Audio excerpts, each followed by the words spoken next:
Hello boys and girls, welcome to my preview of Arsenal's up and coming Premier League match this weekend against Burnley.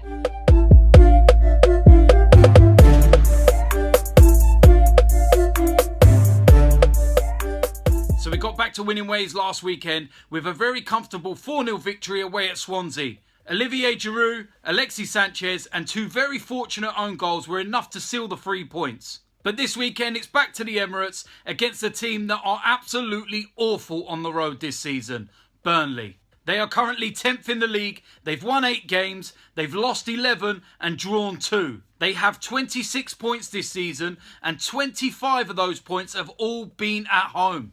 They have not won a single game away from home this season and the only point that they have picked up so far was against Manchester United.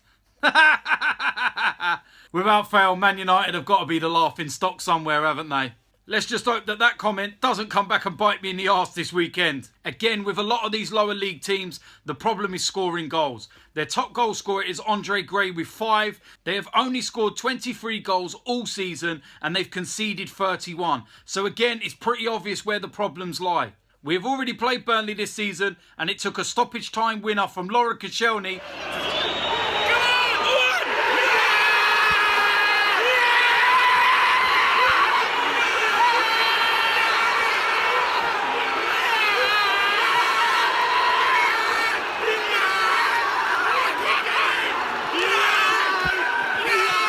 to take the points in that game. That said, we do have to go about this in the proper manner. We do have to get at them from the very first minute. This is the problem that I have right now, is the way that we're playing in the second half compared to the first half. We seem to start very, very slow of recent, and I don't seem to understand why. Why does it take so long for us to kick into gear? If we start the way that we finish games, we'll tear teams apart in the first 15-20 minutes, to be honest. Now, I know this is the Premier League, and I know it isn't that easy every single week, but we have the ability. So let's see if we can actually start games how we've been finishing recently and get them all important 3 points in the bag. So what do I expect from Arsenal this week? Well, as I said, I want to see a different approach from the first whistle. I want to see us attack, I want to see us go for the throat, and I want to see the same kind of intensity that I saw in the second half against Swansea. It was so much better because, to be honest, in the first half we was abysmal. We were slow, we looked flat, and we look so off the pace. So that is something that we do need to address come this weekend. If we go out there with the right mentality, as I said,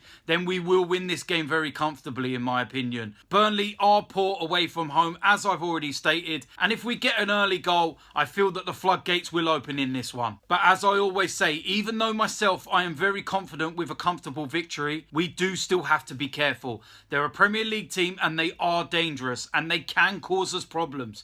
So we do have to be wary. Be professional, get the job done and get them 3 points in the bag. In terms of team selection, I think there will be a few changes for this one. So I'm going to try and predict my 1 to 11 based on what I feel Arsenal will pick. So with that in mind, here is the 1 to 11. In goal, Cech. Can't see it changing. I've explained already. David Ospina is the cup keeper. Cech is the Premier League goalkeeper. Right back, Bellerin. Now, he's missed the last couple of games with a little injury. Arsenal's already said he'll be back, so it goes without question. He comes back into the right back slot. Central defensive pairing, again, a decision that's not really too difficult. Koscielny is going to come in and captain the side as normal, and alongside him will be Mustafi. Now, he's starting to get back up to speed after being out through injury. He's starting to build that partnership again with Koscielny. We got a clean sheet last time out against Swansea, so let's carry on where we left off. Left back, now this is where I would make a change. I'd bring in Kieran Gibbs. He's back fit, and like I said, the last game he played before he got injured,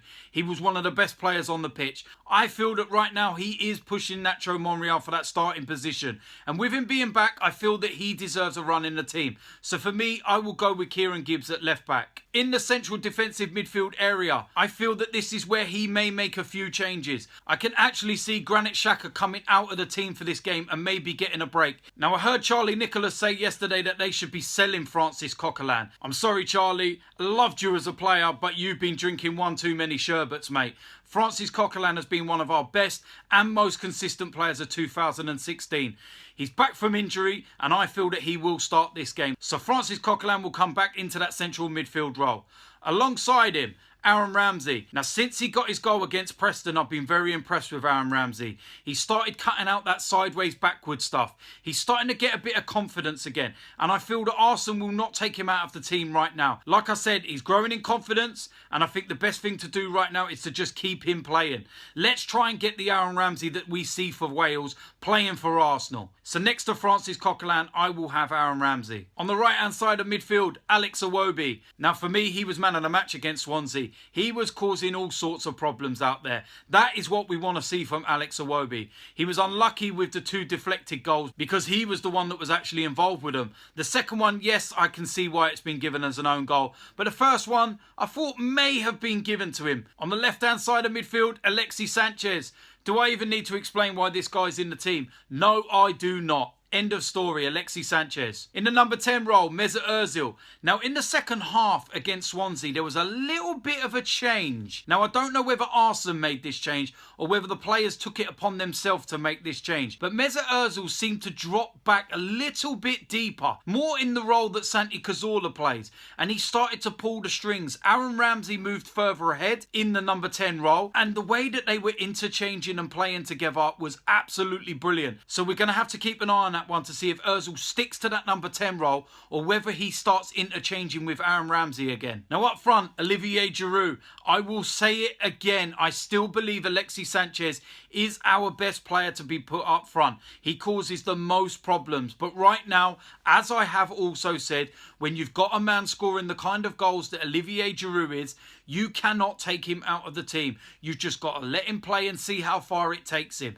He's on fire right now. I know he picked up a little knock in the game against Swansea, but I do think he will be available for this one. So if he is, there's no question. Olivier Giroud starts up front. So that is my Arsenal 1 to 11. I've kind of gone with what I feel Arsenal will pick. I would be happy with that team if it was out there. You only have to look at the bench and see what we've got there in reserve as well. Lucas Perez, Danny Welbeck, Oxlade-Chamberlain. Theo Walcott is still out injured, apparently. So we should have enough to beat Burnley. For me, I'm going to go for an Arsenal 3-0 win. So let me know what you think. Do you agree with a 1 to 11? Make sure you leave your comments below and let me know what you think. If you haven't already, make sure you subscribe, make sure you like, and of course, as I said, leave them comments below. And as I always say, Arsenal, do not let me down.